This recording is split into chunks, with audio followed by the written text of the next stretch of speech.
what would your experience share be for workplaces to, should they take a more proactive lens, and what does that proactive lens look like? Definitely, in all aspects and in all spheres, we always advocate for more proactive sort of like interventions. We don't want people to be reactive, and we don't want to operate on a cure-based kind of approach where we already have mental illness, it's already there, it's already a big problem. Now we need to cure individuals.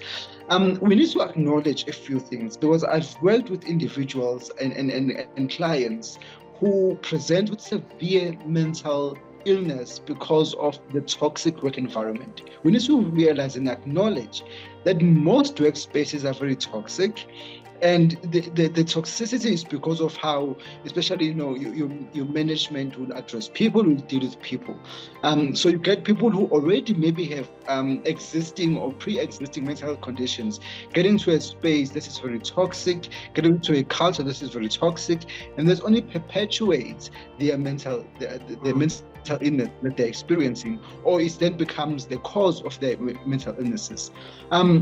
So what do we do in this environment? I think we need to really reassess, look at if your workspace if you are seeing this in your workspace, more and more people are being diagnosed with mental illness.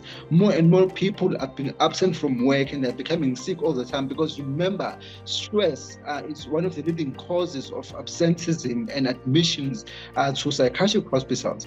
If you are seeing that happening in the workspace, I think the first thing you need to ask is, what is happening in this work environment? How is the work culture, how is the management approach affecting individuals in this workspace? Because I think we'll find more information, we'll find more data when we do that kind of analysis. And in terms of addressing this, I think what has worked with many organizations is, number one, doing the simple things, having a mental health awareness talks, because most people know that mental illness exists, but most people don't really understand mental illness to its full extent. They see mental illness as, oh, this person is just trying to get attention, or you are lazy, you don't want to work. But people don't understand what it feels like to be severely depressed. People don't understand what it feels like to experience severe anxiety.